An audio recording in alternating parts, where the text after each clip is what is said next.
Brought to you by KR Mangalam University. We provide you the platform to turn your dreams into reality. Give wings to your aspirations with KR Mangalam University.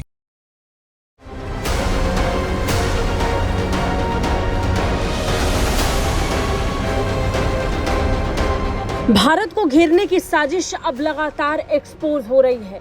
चीन, पाकिस्तान काफी नहीं थे कि अब तुर्की भी मैदान में कूद पड़ा है। भारत के खिलाफ तुर्की की साजिश अब खुलकर एक्सपोज हो रही है। यही कारण है कि पाकिस्तान को हथियारों की मदद देने के बाद अब तुर्की बांग्लादेश को लेकर एक ऐसी काली तैयारी में जुट चुका है जो भारत को गुस्से से भरने वाली है। तुर्की ने बांग्लादेश को ताकतवर बनाने के लिए एक पूरी काली साजिश रचनी शुरू कर दी है। इस बार तुर्की की प्लानिंग बांग्लादेश को हथियार संपन्न बनाने का है। पाकिस्तान के दोस्त तुर्की और बांग्लादेश के बीच सैन्य सहयोग अब और ज्यादा गहरा हो रहा है। मोहम्मद यूनुस के नेतृत्व में बांग्लादेश अब तुर्की के सहयोग से चटगांव और नारायणगंज में रक्षा औद्योगिक परिसरों के निर्माण के लिए बातचीत कर रहे हैं। यानी तुर्की की मदद से अब बांग्लादेश में हथियारों की फैक्ट्री लगाई जाएगी।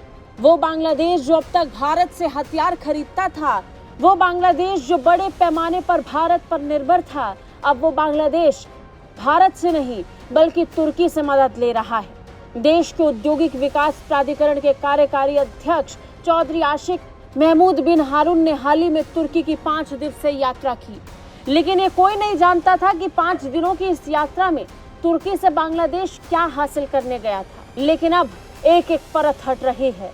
बांग्लादेश की साजिश खुलकर सामने आ रही है। बांग्लादेश के अधिकारी ने तुर्की पहुंचकर बांग्लादेश को लेकर कई महत्वपूर्ण बैठकें की और इन्हीं बैठकों में एक बैठक बांग्लादेश में हथियारों के प्लांट को लगाने को लेकर के भी था।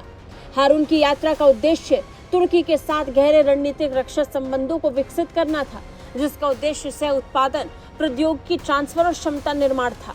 नॉर्थ ईस्ट न्यूज की रिपोर्ट के मुताबिक हारून के तुर्की दौरे पर उन्हें और उनके अन्य सहयोगियों को MKE विनिर्माण फ्लोर, परीक्षण स्थल और आर्टिलरी सिस्टम, ऊर्जा और छोटे हथियारों पर क्लासिफाइड ब्रीफिंग दी गई है। ये पहली बार नहीं है जब बांग्लादेश ने MKE के साथ भागीदारी की हो। यह अधिग्रहण MKE बोरान 105 mm होवित्जर के इर्द गिर्द केंद्रित थे, जिनमें से 18 यूनिट पिछले साल के आखिर में खरीदे गए थे। फ्यूचर के लिए 200 यूनिट तक बढ़ाने की योजना भी है।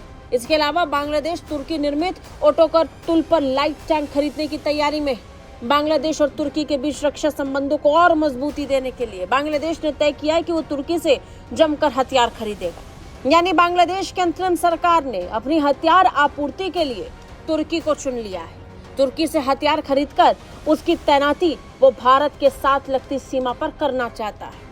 भारत इस बात को अच्छे से समझ रहा है, लेकिन बांग्लादेश को ये याद रखना चाहिए कि जिन हथियारों को खरीदने की तैयारी वो कर रहा है, उन्हीं हथियारों को अब से कुछ ही दिनों पहले भारत ने चूरा कर दिया था। पाकिस्तान ने तुर्की के ड्रोन्स का इस्तेमाल भारत के खिलाफ किया था और उनका क्या अंजाम हुआ ये पूरी दुनिया जानती है।